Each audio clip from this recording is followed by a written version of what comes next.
Hello, and welcome everyone to the conversation room. My name is Ellen Wagner. My pronouns are she, her, and I'm so excited for today's conversation. I'm still a little bit out of breath because in the last minute I needed to grab Naomi's book, which is in a. It was supposedly to be in a different room, but it wasn't. And then we're going to reveal maybe some more information about the sun that you can see in Naomi's background. But it's not only Naomi, it's also Maurice in the room. And we three are going to have a conversation today, and hopefully, we're going to challenge racism, but also give you some tips, hints, advice on how to do that by yourself. So the conversation room is a live online panel format. And I think you have to, Maurice or Naomi, maybe you can mute yourself. I have a little bit of echo, which really distracts my ADHD brain.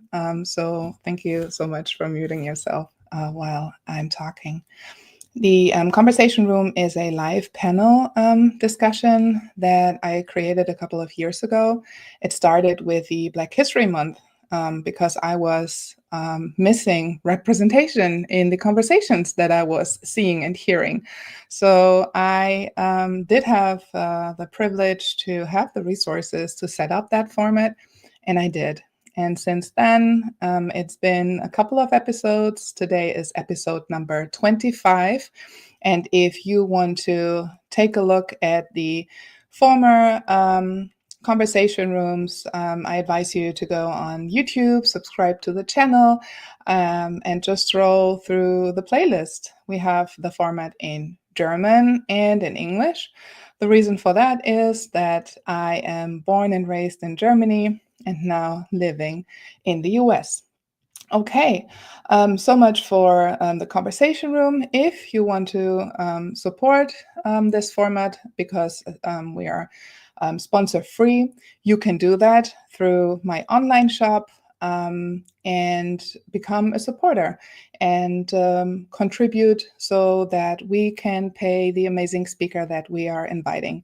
Because since last year, we ask the speakers who come to our show if they want a compensation because we want to talk the walk, so to say, and not only preach equity, inclusion, and belonging, that this is the right thing to do, but we really want to do it and follow our talks with action. So today I'd like to thank Sylvia and Erin Corinne for their contribution. You are making it possible to continue to fund, so to speak, this format, and I'm so glad that we got you. Okay. And I'm still out of breath. Wow, that is amazing. So I'm just gonna take a few seconds and breathe and just take a look at the comments that are coming in. So hello, everyone. You can use the comments. We will not, unfortunately, show all the comments, but feel free to share. And I'm just gonna read through them.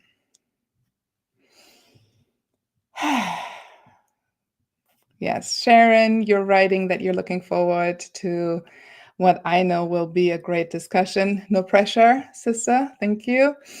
Who else? And we have Dr. Brian Ragsdale. Glad to be here. You all have my full support, and thank you in advance for your work, sending out my care and compassion to everyone.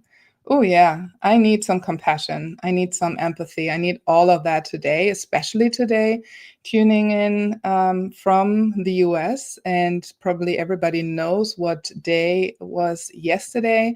So I'm still feeling that in my bones. I had a very bad night's sleep because I wanted to resist. I refused to watch the news, but then I did because I wanted to inform myself and I could just kind of not believe what was going on. And Then there's S-Pan saying, yay, session 25, signing in from Bremen, Germany. Oh, wow. Oh, that is Samia. I recognize you live in Bremen, and we have an awesome episode also with Samia. And maybe Ilias in the back, you can also share the episode with Samia about love migrants. Okay, enough talk about previous conversation rooms. Let's focus on today and let's share why we are here. So, sometimes people approach me and they say, oh, I would love to have a conversation. Sometimes I approach people. And one person that was a very engaging guest on one of our past episodes was Naomi. And I was just like, oh my goodness, she is dropping another gem in the chat. And everybody was like, yay. It was really a nice spirit. And so I said, okay, now it's time, Naomi. Finally, I need to reach out um, because I bought your book like way back and I didn't have the connection. I didn't have the face, but here we are and we're meeting. Out of the LinkedIn cosmos, I would say. And then we were thinking, okay, who else could join this conversation? It should be someone who also has expertise around the topic of anti-racism and which voice do we want to amplify? And I think Ilias in the background, who is responsible for technical support today, mentioned you, Maurice. And I said, oh, yes, but I don't know him personally. So how should we approach them? Because sometimes you just don't know how people react, especially if you don't know them personally. But Maurice, you were so kind to answer us and say, sure, I'm on. And here we are.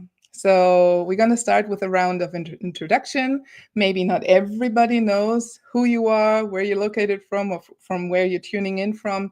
Whatever you would like to share, feel free to do so. So I said before, my name is Ellen Wagner. My pronouns are she, her. My visual description, I'm a light-skinned Black woman. I'm wearing light purple specs, short afro hair, and my favorite white t-shirt. And in the background, you see my office. And I'm tuning in from Princeton, New Jersey, which is the unceded lands of the Lenni Lenape. And I'm going to hand it over to you, Naomi. Please introduce yourself. All right. Thank you so much, Ellen, for having me on the conversation room. I am very excited to speak today with you and Maurice. And thank you to everyone who's tuning in. Good afternoon, good evening, depending on where you are in the world. So I am Naomi Raquel Enright. I am a writer, educator, and consultant based in Brooklyn, New York, she, her pronouns. I grew up between New York City and Guayaquil, Ecuador. My mother is from Guayaquil and my father was Jewish American. I'm a native English and Spanish speaker. My visual description, I have salt and pepper, dark brown hair tied back. I have silver hoop earrings that you can't really see, but I have them on. A gray sweater. I am brown skinned. I have dark brown eyes. And the background is the sun, the cover of my book, which I can talk about, I suppose, later. And lastly, I am wearing a silver necklace with a pendant that reads, "Be the change you wish to see in the world." Thank you so much, Naomi. Maurice, would you like to go next? Sure. So thanks also from my side. Thanks for having me. And hello to everyone.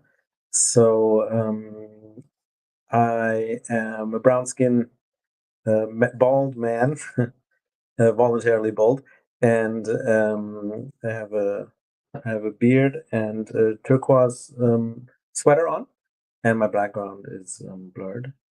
And I'm from Cologne in Germany. And I do also have a connection to the US because I spent a part of my childhood in the San Francisco Bay Area. And just recently I got back from a business trip in the US. So it was kind of a walk in the memory lane for me. Yeah.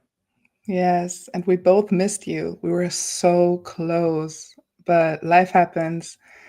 family, work, so many things. But we're going to catch up. I know this. We're going to meet in person one day. And what we haven't really talked about is the work that we do.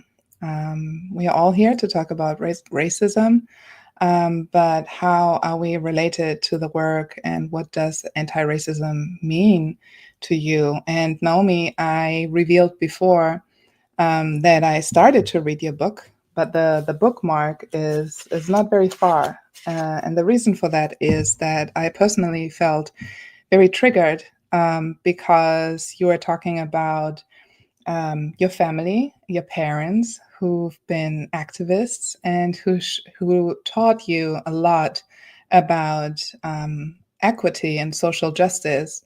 And that really kind of, made me feel really upset because the way I grew up was completely different. So I was adopted. I'm a transracial adoptee. I have white parents, and they didn't even have the language to let me know what racism is. Now, fast forward, being an adult, being over 40, I have the language to put that into words, and I can see racism and I cannot unsee it. Um, would you like to? And I will read your book, but I mean, everybody who is negatively affected by racism, you know exactly what I'm talking about. Sometimes it's just too much. Um, and yeah, what is anti-racism to you? And you can also answer the question why you do this work. Certainly. So it is entirely understandable to me that that would be a trigger for you, and it would be hard. And I would say that my experience growing up stands out.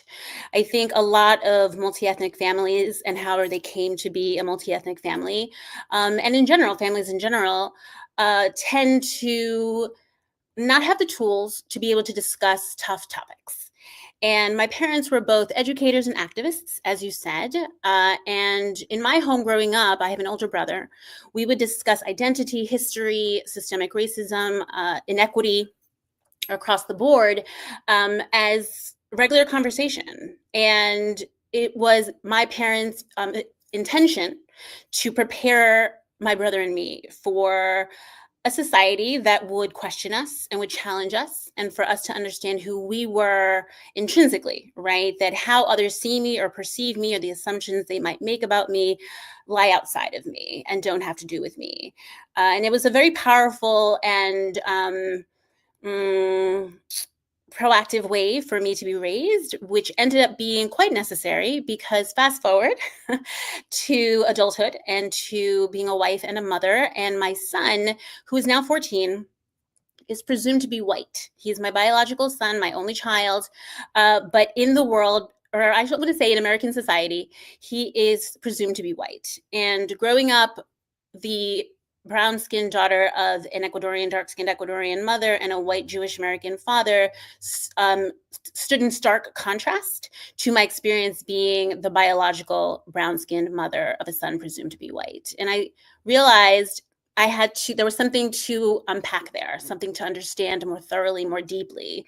And that desire to understand more deeply led me to write Strength of Soul, led me to write other essays that have been published in the world, and led me to be an anti-racist writer and consultant. I'm an educator first. I was a Spanish teacher for years. I've always been in education, and anti-racism has always played a part in my work. As I said, because of my upbringing and my own personal passion to understand racism and to challenge it and to name it, led to all of the professional work I have done. But being the mother of my particular child made me realize how entrenched our society is in the ideology of racism and in the ideology of inherent difference based on skin color, and more importantly, perhaps, an acceptance that racism is natural and inevitable. And so for me, the language that we use to talk about racism is crucial.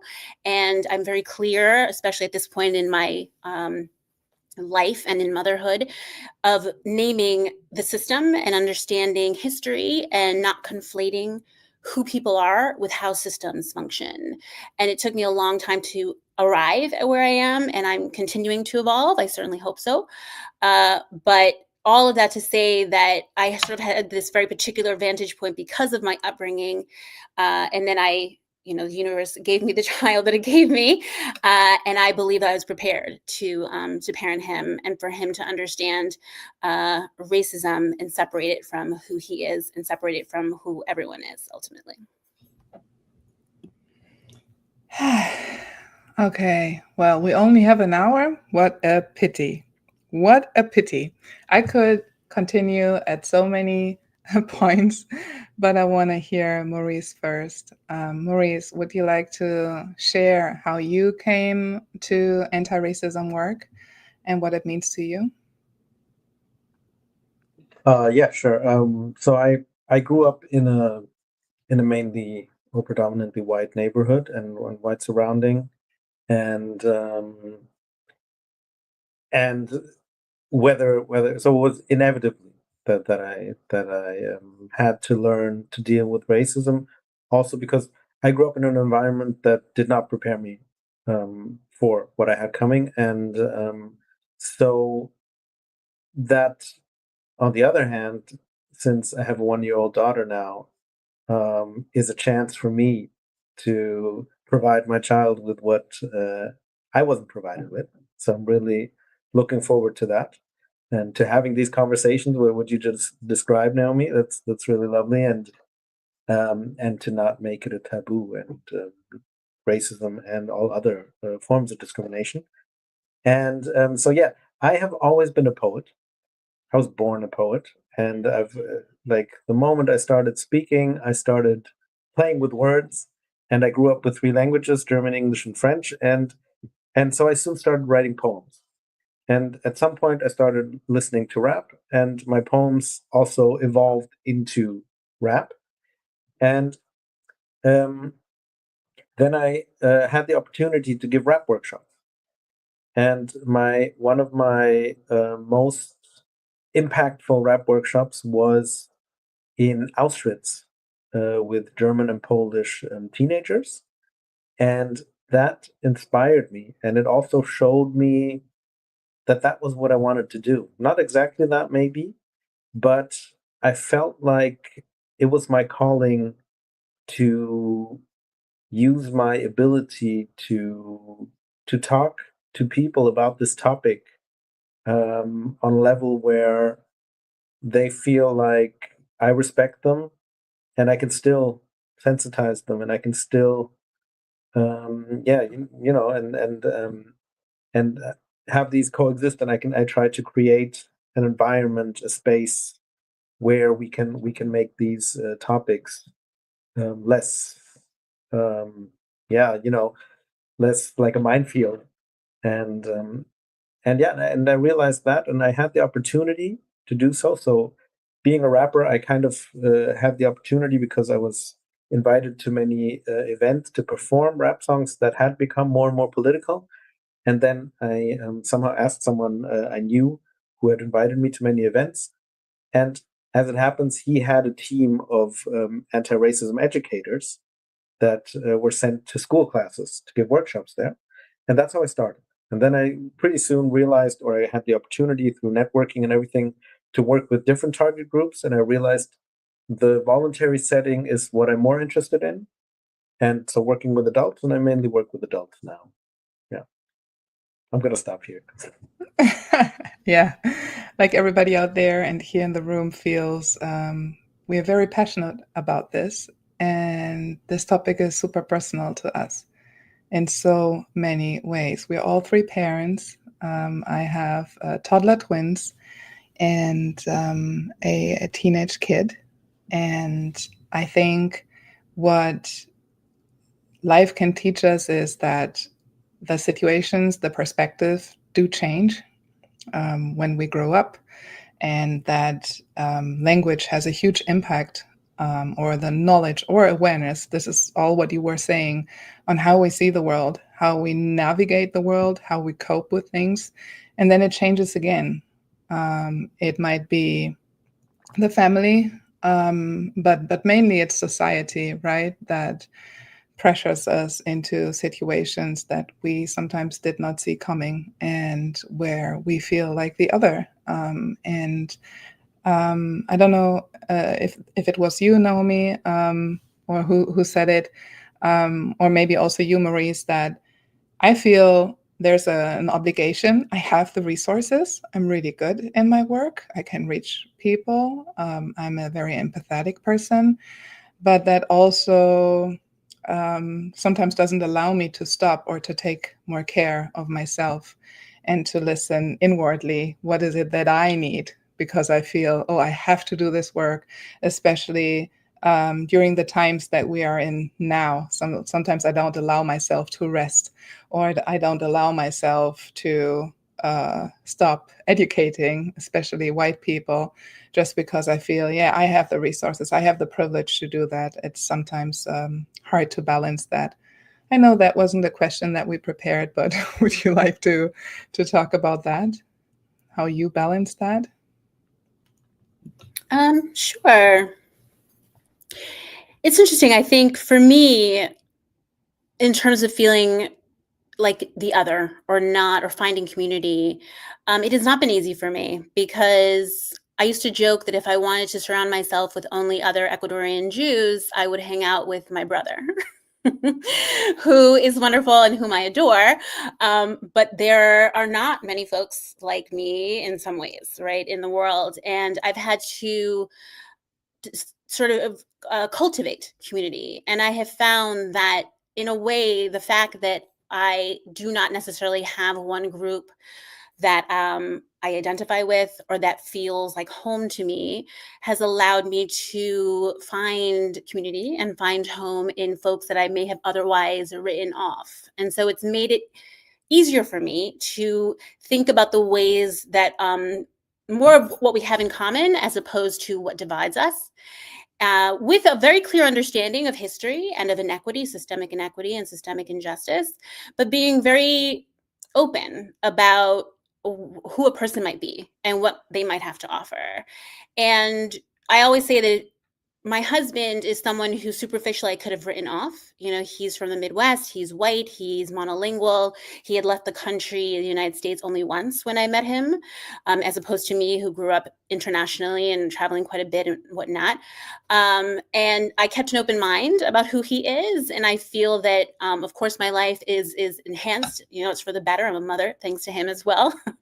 But having my son is what really forced me to dig deeper and to think more about what is the language we're using to talk about injustice, to talk about identity, to talk about inequity, without making assumptions about who's who and what's what, and how people might feel, who they might identify with, who they might feel at home with. And for me, it felt imperative as a parent of this presumed to be white person to teach my son that he is separate from the systems in which we exist, but to have clarity about those systems and to have clarity about history, and to be open about his own wholeness as well as the wholeness of others, right? That I feel like we tend to single story each other and think, particularly the things we assume, right? That we see and we think we know what we're seeing. And I think we're quite often wrong about what we're seeing, and that it's important to ask questions, to listen for the answers, and to move forward from there and learn, you know what, I might have more community than I thought. And the folks who I thought might be in my corner are not necessarily in my corner or my allies. So I kind of went in a different direction. But for me, that is part of actually tending to myself in this work, because I think for someone like me, I've had to really work hard to cultivate community and to feel included and seen and heard, and to acknowledge that I will need to be intentional in that for my own self, and that my life was fuller as a result. Yeah, it takes a lot of confidence to be intentional and to know that you can be or allow yourself to be intentional. I always thought, oh, yeah, I'm in this group with Black folks. I should feel safe here. No, I'm a queer person. I cannot feel safe here because people talk in a binary way. And the other way around, if I am with queer people and the majority might be white, they don't see systemic racism or might understand or have this awareness. So sometimes it's hard to find your place, especially if you live across different countries. And the next question that I have is what role language plays in perpetuating systemic racism. And we were talking about systemic racism. Maybe we can distinguish what systemic racism is compared to the racism that people often talk about. But before we go to this question, is it okay, Maurice, to answer this question from Soumya, which we see in the comments, which would be to you? Would love to know what kind of work you do with adults in anti-racism. I am so curious whether music or rap also is a part of that training. I have a feeling that music is an important tool to connect. Thank you for that question, Soumya. Yeah, thank you. I don't actually. I still give poetry workshops. I don't really give rap workshops anymore because without the music, so I'm not a producer, and then I always depend on a producer and a studio, and maybe So I stopped that basically, which is okay for me. But I do give every now and then. I do give poetry and spoken word workshops, usually in a safer space.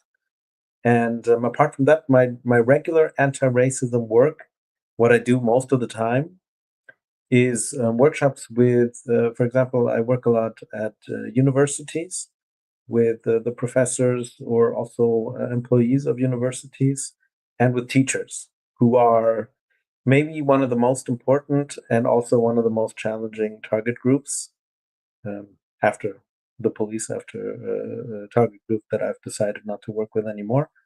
But yeah. Respect. I work with a lot of organizations, but I think academia, that's a different level.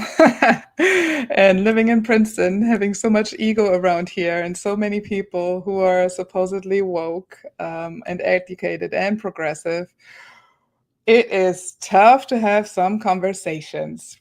Yeah, and speaking about language, I don't know who was able to follow yesterday's speech in Washington, D.C. I was just listening to the, let's say, summary of the speech yesterday, and I was taking back years in German history to, is it called what is it called? Help me out. Totalitarianism. Totalitarianism. Yeah, Yeah. it's hard for me to say that out loud. But I thought, as awful and dangerous it is so powerful, the language that I heard, and so effective. And I'm always thinking about ways how to react and how to respond to that. But I don't want to do it in the same hateful, manipulative way than I see from many leaders around the world who are seeking for more power and oppressing more people. So, talking about language, what is it that you observe out there, and how does language perpetuate systemic racism? And Maurice, if you want, would you like to talk about that? Yeah, I love talking about language. Language is so important and a major part of my work. So in my workshops, I talk about that a lot. And what I do, even with academia, for example, with the professors, I go there and I tell them, look, I could bring you a couple of studies, 10 definitions, and everything, and we can talk about racism on a very, very academic level. But that's not what I'm here for. You can do that by yourselves. You have the tools to do that. You don't need me for that. So, um, so I tell them, with every target group, what is important to me is that they are prepared for what is happening out there, outside their doorstep, and how they also play a role in it. So that's where language comes into play. because I tell them it's not only about these complicated abbreviations and everything, and these are terms that also considering classism, not everyone knows, and not everyone has to know. But you can still not know them and be anti-racist. You can be sensitive to the topic, and you can be sensitive in the way you speak. Like also Naomi, what you said earlier, right? Not judging, because that's what language does all the time, and we do that without noticing, and so quickly to judge and to make assumptions, and you get one bit of information and automatically you just finish the story, and yeah, so that I love these moments where participants realize, oh wow, this is something I've been saying my entire life and I haven't even thought a second about how that maybe could also be part of racism or microaggressions. And yeah, that's how important language is.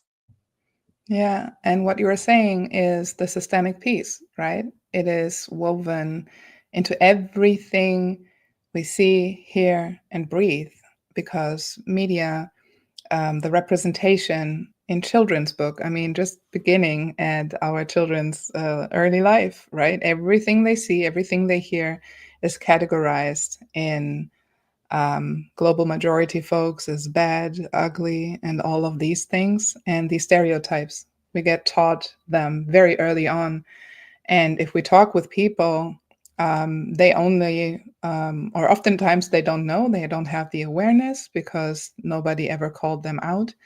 And on the other hand, I think it's also important to not only remain at this interpersonal level and say, well, this is something you shouldn't say, and this is hurting people, and these are microaggressions. What about the systemic level, and how does language maybe have an impact on that? Naomi, would you like to talk on that? Certainly. So the language piece for me has been an evolution, and it's crucial to me at this point in my professional work, and even in my personal life, to be frank. But once my son was born, I began to realize that quite often, and more often than not, the language we use, the words we use to discuss racism, to ostensibly challenge racism, to name it, um, in fact, corroborate the ideology of racism. So it corroborates and adheres to the lie of inherent racial difference, the lie of whiteness, frankly, right? Both are creations, human-made creations, and the belief that skin color equates automatic definer, separator, or affinity. And for me as a parent, it felt paramount to name this distinction to my own child for certain, but I thought all children should be learning this distinction. I think it is dangerous and counterintuitive and counterproductive to use language that corroborates the lie that we are inherently different from each other. Human beings are inherently different from each other based on the color of our skin.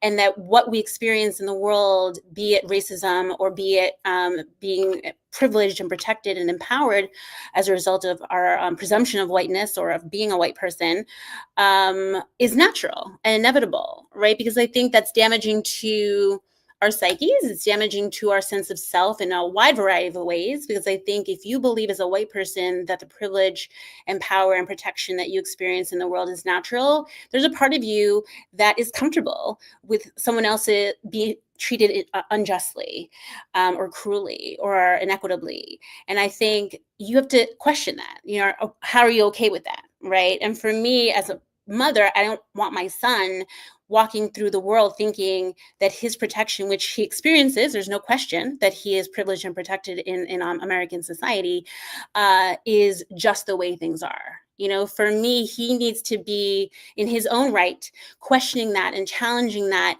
and seeing himself in the racist injustice and inequity that Black and brown skinned people experience. I think a lot of white folks, including anti-racist white folks, tend to not see themselves in the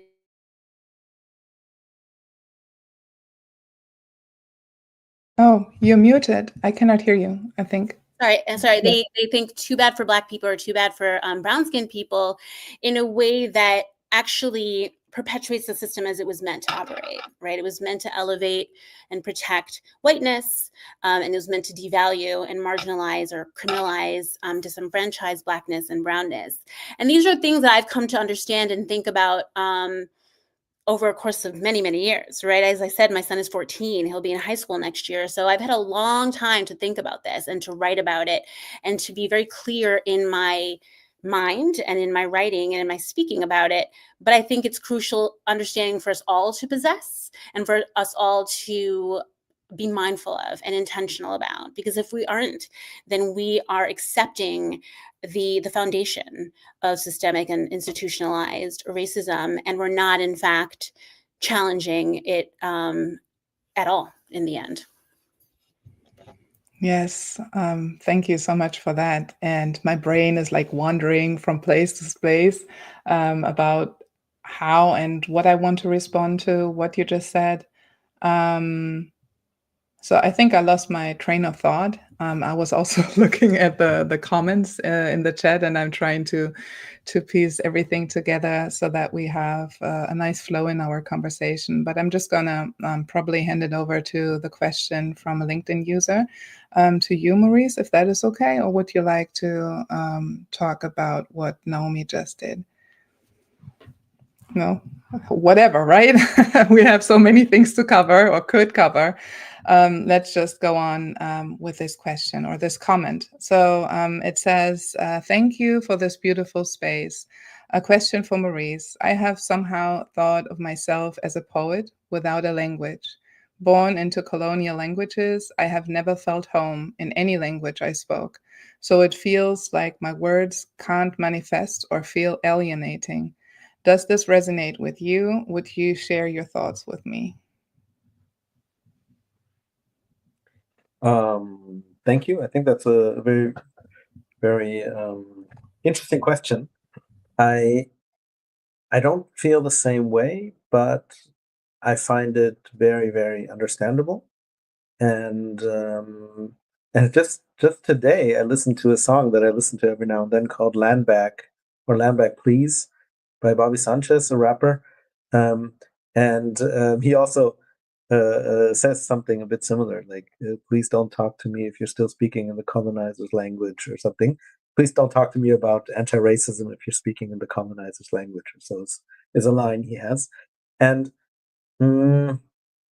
yeah, I don't know. I kind of never had that feeling, and maybe it was also because of the way I was brought up and where I was brought up, and the lateness of my access to a real deep knowledge of racism and also access to empowerment. So that was very late in my life. Like the last 10 years, maybe I've been in my processes that are still ongoing. And that's why maybe if that had started earlier, if I had had a community earlier, if I had more of a connection to all of these topics and more relatable peers, then maybe I would have had a very different thought today.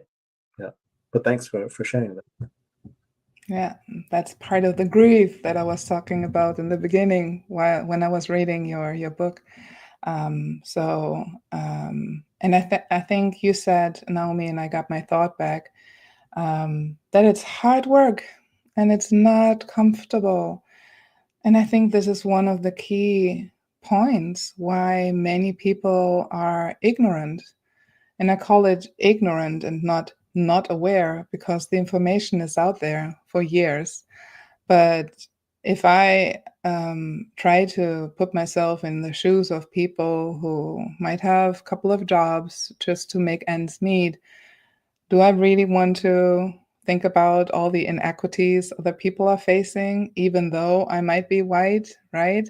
So it is very, very hard to have these conversations. It's very hard to make systemic changes, especially if there's kind of this pulling of the people in power, right? Like a back and forth. And I feel this pendulum of backlash and progression, it goes much quicker these days than it used to before. Maybe because we have a lot of information, but I think also mainly because marginalized folks or people of the global majority now have a voice that people hear because of social media.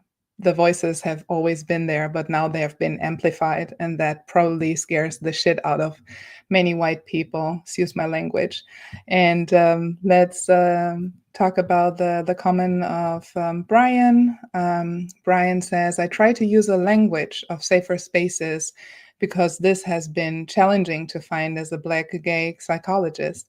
I think that saying safe spaces is problematic because many of us have been harmed in spaces we thought were or should be safe. I'm enjoying this conversation very much. Anyone wants to talk about that? I would, yes. Thank you, Brian, for that comment. And I empathize wholly. I have found quite often in spaces of fellow consultants and equity practitioners and educators, I do not necessarily feel at home, and I do not feel welcome, and I often feel misunderstood and sometimes dismissed.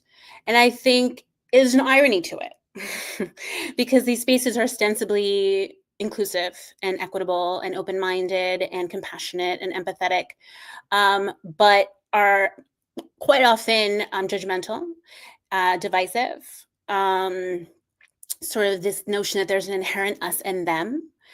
And that's the space that I exist in sort of this gray space between, I always say. And I think that that kind of existence, that kind of life, as alienating as it can be and often is, at the same time, I think is an advantage and a gift, because I'm always standing a little outside of the circle, so to speak, and I feel that that has actually amplified my perspective, and it's allowed me to say to like I said before, to cultivate community, but beyond that, to know that if a person's actions and the actions they're taking and how they engage with people in the everyday is a true measure of who they are and the work that they're doing. And so you can claim to be an equity practitioner or empathetic or compassionate or what have you, but still be quite judgmental in who you believe people to be, and who belongs where and what's what. And for me, that is, I'm very big on practicing what I preach and trying to really live my life in a way that honors my my values and my belief system, and raising my son to do the same. I think a lot, my father used to tease of Charlie Brown's quote where he said, I love humanity, it's people I hate. Which he would say to me as a way to, highlight this distinction of, you can claim to love humanity, but if you're making people feel bad or othered or isolated or alienated, that's what matters more, right? Or as Maya Angelou said, that people forget what you said or did, but they'll never forget how you made them feel. And so for me, that is a crucial aspect of the work that I do, and of creating spaces for folks like me, folks who do not quite feel at home in any one space, and have learned that there's more to all of us, that we're all multi-layered and complex. Even the folks who ideologically might be quite different from us, there's still a lot to unpack there and to try and understand, all the while also protecting our own peace and our own well-being, certainly so. But I'm very clear about that and intentional about that, and even more so since my son came into the world. I mean, growing up, I would feel very protective of my father when people would make blanket statements about white people, and I certainly felt protective of my husband once he came into my life. But as a mother, protective isn't even the word, right? Because for me, I feel my son's life in part is owed to mine, and I will not stand for people to decide who he is based on their presumptions, I think. So he's been raised to have this understanding that people might think they know who you are, but ultimately you tell people who you are, you inform them, you let them know. And if they won't believe that or don't accept that, again, that lies within them and outside of you. I'm still working on that part, to tell people who I am. Maurice? You wanted to say Sorry. something? Yeah. I also had a thought on that, and what I see very often on social media, and also in everyday life, of course, offline, is people declaring themselves allies, like any kind in any kind of dimension, and the audacity of doing that. Like, who are you to decide that you are an ally? You may think you are an ally. You may be very sensitive and think about all these topics, have a lot of knowledge, and keep learning and be in the process of being as much of an ally as you can. But the moment you declare yourself an ally, you're not an ally anymore. You can't be, because that's when you stop um, doing the work, And I think that every time, and another thing I was thinking about safer spaces, because I totally relate to what was written in the comments. I will never forget one of my very first workshops. That was a very crucial experience for me because there was a Black participant. Mainly, my main target group is white, or the target groups I work with are predominantly white, and um, and there was this one Black participant who was relatively young. The whole target group was young, and he had partly grown up in South Africa and in the States, and he already knew like all the terms and everything. And then he sat there. I had just explained to a group where there was a lot of fragility as well. Like, I talked about racism, microaggressions, and stuff, and it was really hard to get through to them. And then he sat there and said at some point, "Yeah, I just feel like we shouldn't exaggerate. Like, it's not that racism is not that big of a deal. Like, come on." And my first thought was, okay, I don't want to use curse words here, but my first thought was I was really angry and disappointed by that. And I thought, like, who are you, and why are you working against me right now? And luckily, I didn't follow that first impulse, because that was a learning for me. I understood that, who am I to tell another person how they're supposed to deal with and react to any form of discrimination, but of course racism, as I maybe think I have the right way of dealing with it, because I've gone through stages of my life where I've changed my strategies, and I've maybe found my strategy, which still doesn't always work, of course, but that helped me a lot. Also, in everything that came after that, in not thinking I know I have the one solution to how things work. And yeah, I will never forget that experience. I would love to see him again. I wouldn't recognize him, I guess, too long ago, but yeah, I hope I hope we meet again to talk about this. So if you're out there and you're listening now to Maurice, reach out. You know where to find him. We shared a couple of links here. And yeah, what was another thought that I just had? Oh, yeah. I dare to disagree a little bit with what you said, Maurice, before we um, maybe close this conversation with some things that people can do, like maybe very hands-on things. Because we mentioned a couple of things, but I would say that's very deep stuff that we shared, which is a very long time thing to do, right? It's a marathon, and we should all be aware of that. We will never arrive, really, and there's so much to learn, especially since I believe in Ubuntu, and that everything is interconnected. So only because I might know a lot about anti-Black racism, being a light-skinned woman, privileged at so many other intersections. I don't know. I know very little. But what about ableism? What about classism? What about all the other isms that I might not be negatively impacted from? So it's a long journey. I want to say that. And the part, Maurice, where I um, dare to disagree is you said, well, before you said that it's that we don't always have the language. We don't always know the acronyms. And maybe, and I don't want to excuse that if people call themselves ally, but maybe people have a different understanding under this term ally or allyship, just like people have a different understanding what anti-racism mean. or that the opposite of being racist is not being racist, but it's being anti-racist. And I think it takes some time to understand that. So talking about strategies, what I like to do and what I like to see more in the world is that we're going to have more conversations with people that are presumably not like us. And you said that before. We assume a lot, Naomi, right? We see people and we put them in a box. And normally we put a label on it. It all happens unconsciously, but there's no more space for anything else than this label and all the stereotypes that go with it, which makes it very hard to even start a conversation or to continue a conversation as soon as you hear a word or something that triggers you.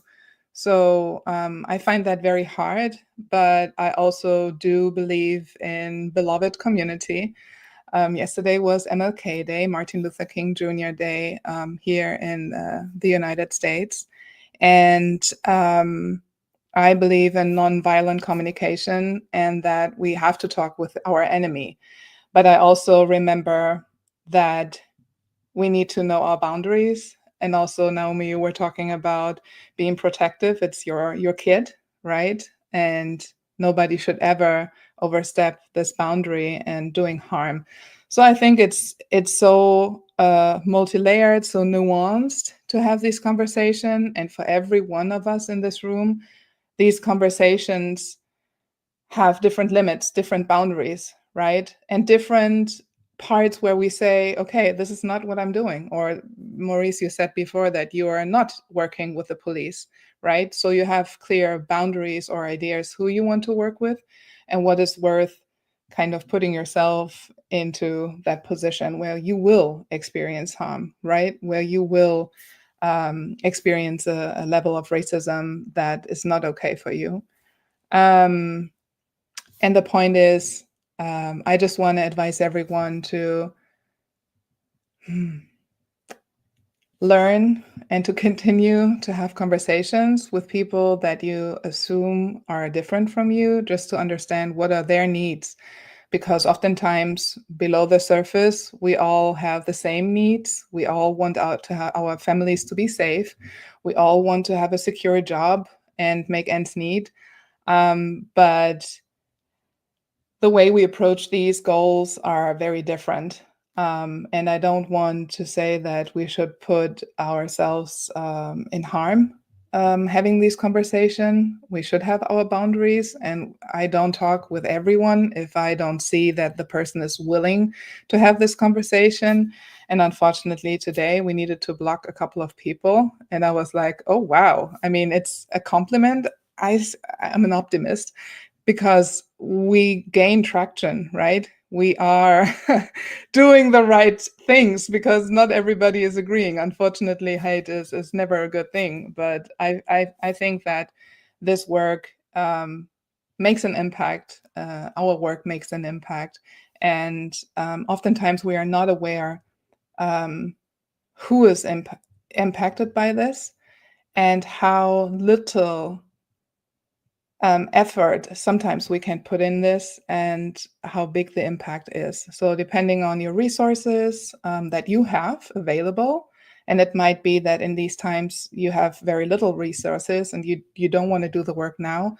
But if you have the resources and you have the capability to binge watch Netflix throughout the night, take 1 hour of this time and follow activists, read their books, and support them. Support global majority owned businesses. And there are so many books. I can not show the whole bookshelf that I have here. This is the book that I'm holding up by Sharon Hurley Hall, I'm Tired of Racism. And I also held up the book of you, Naomi, Strengths of Soul. So there are many ways you can take anti-racist action by supporting businesses, by buying stuff for your day-to-day life, or gift other people to really have some equitable change. And how about you, Naomi and Maurice? what are some recommendations that you want to leave our audience with today in order to maybe do the first step, or if they have taken their first step, to continue to do the work? Any suggestions for you from your end?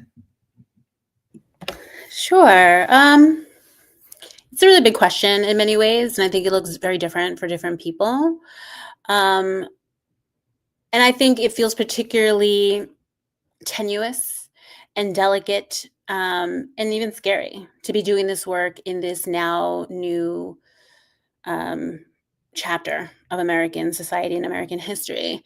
But one thing I think is twofold. One, the power of a one, and how we often underestimate the power we have, and we underestimate the impact we might have. And I have come to this place where I think, I know I'm not going to change the world, but I'm going to try and change my corner of the world with each day that I have. And so I think that empowers me, and I believe does make a difference. And so I think the power of one, and how much we can do in our one life that we have. And then also, I think being empathetic, open-minded, and compassionate in how we understand these issues, and how we understand history, and how we understand inequity and injustice, and the language, again, the very language that we use. Because I think, particularly in social media, we're used to speaking at people, and we're used to being very sort of generalities of who's who and what's what. And I think all of that is alienating to folks, and people have zero interest in listening to people when they're being spoken to in that way, or written to in that way. And so I feel that the more you understand an individual, the more you can try and really reach a person and understand who that person is, the more impact you will have, and the more willing that person will be to think differently, to behave differently, to question what they have always accepted to be the norm. And I think that goes for us too, right? I mean, for me, I had a lot of notions, for example, about the Midwest, and I went to college in the Midwest. I went to college in Ohio, and I never would have thought that I would marry a guy, this white dude from the Midwest. He grew up in Ohio. He grew up in Cincinnati. And so I've had to also sit with my own preconceived notions of who's who and what's what in a way that has been, I think, humbling to me, and has actually enhanced my work. And I think certainly enhanced my life. So I think the power of one, and attempting to know that there's always a multi-layered person, and stories with who we meet. Yeah, I love that. And it also takes time to build community, to build trust. And I think in today's world, this is underestimated, right? So we try something, it doesn't work, okay, we move on, or we just leave it be. And I think we need a little bit more patience, and empathy and compassion, all what you said, Naomi. Maurice.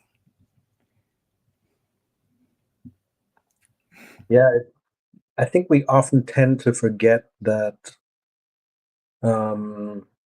we have an impact, and that's what I try to tell people, that we will not always see the result of our impact, but in our little world, also kind of what you said, Naomi, is every single conversation that I have, everything that I learned, that I manage to pass on, even if it's just a fraction of sensitivity that I manage to pass on to family, friends, co-workers, bus drivers, and shop assistants, whoever, results in less harm done to marginalized people. And if we understand what kind of power that is, that would be, if everyone understood this, and everyone had this motivation that comes with it, because this is my drive. This motivates me. I know that it may seem like I'm a little ant doing a little bit of work in my little tiny small world, and in one way it's true, and on the other hand, I know that the other thing is true at the same time, and I will never know how much I have impacted people who then have impacted so many other people who then keep impacting, and this is powerful. And I hope that more people come to that understanding. And that is so hopeful. This is so hopeful and healing in a way, right? Because sometimes we need to take a break, and I feel like, oh no, if I rest now, what is going to happen with the people that I could reach? Well, be assured there are many people out there who do the work. And after this talk, of course, many other people will be courageous to start doing the work, maybe, or feel encouraged to just share one takeaway. And you can share one takeaway in the chat if you like. You can share one takeaway with Naomi or Maurice. You know where to find us. We would love to hear back from you if you enjoyed this conversation. And as a last question, and let's make it short so that we can come to a close soon. What is your wish for the future? And it could be a wish for yourself. It can be a wish for a specific person. It can be a wish to the universe or to the audience, whoever you want to send out this wish for the future that you have.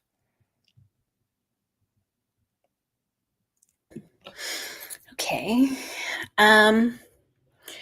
My wish for the future is that we really understand history and we see how history plays out continuously in the present, and that in order for us to move forward, we need to not reenact history, certainly, unjust and cruel history. And in addition to that, my wish is that we be able to see ourselves in each other. I think it's very easy for people to dismiss or dehumanize. And I think the more you see your brother, your sister, your parent, your husband, your wife, your friend, your child in another person, the harder it is to accept cruelty and to accept injustice and to accept inequity. And so to understand history and to see ourselves in each other. Can I have a t-shirt with that slogan? I love that. Thank you. Maurice? My wish is that society learns how to have open, honest, transparent discussions, how to constructively criticize without the other person's feeling attacked, or how to, well, especially in times like these, how to stick to the truths and not lie and not make up stuff. And I think that could be very healing, because very often we reach a point where we cannot get through to people anymore. And I think that's not because the topic is the problem, but it's more that what we learn in society is a problem. We never properly learned to really connect with each other and to, or maybe we had at one point, I don't know, but to really respect each other and to criticize each other without being hurtful and without being hurt by it. And so that's my wish for the future, and especially for my daughter, to grow up in a world that is moving back to that after all the stuff that is happening in the world right now. But I'm also an optimist, Ellen, so that's my wish.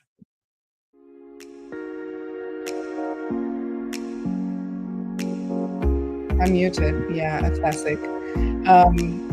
What I wanted to say is that with each of your wishes, we could fill another whole episode and share with the audience how we can do that. And probably it looks different for each one of us. But unfortunately, our time has come to an end. If you want to hear about other topics, if you want to have more deep dive, there's an easy way. You can hire us, all of us, to collaborate with you if you're really willing to do the work. I think this is one condition, and you are not up for performative action. So reach out to us, let us know your feedback. We would love to hear back from you. I want to thank you, Naomi, for joining this conversation today. Thank you so much, Maurice. My heart is filled, although it's been a tough start of the week, and this is not a light topic, but I really feel that we approached it in a way that is hopefully understandable for everyone out there. So thank you so much for joining us. Thank you, Elias, in the background for your technical support and your project management. It has been awesome, like always. Thank you, Say. Thank you to my team. Thank you to you, dear audience, for joining us today. Thank you for your questions, for your participation. And I hope to see you soon again with another episode. Take good care.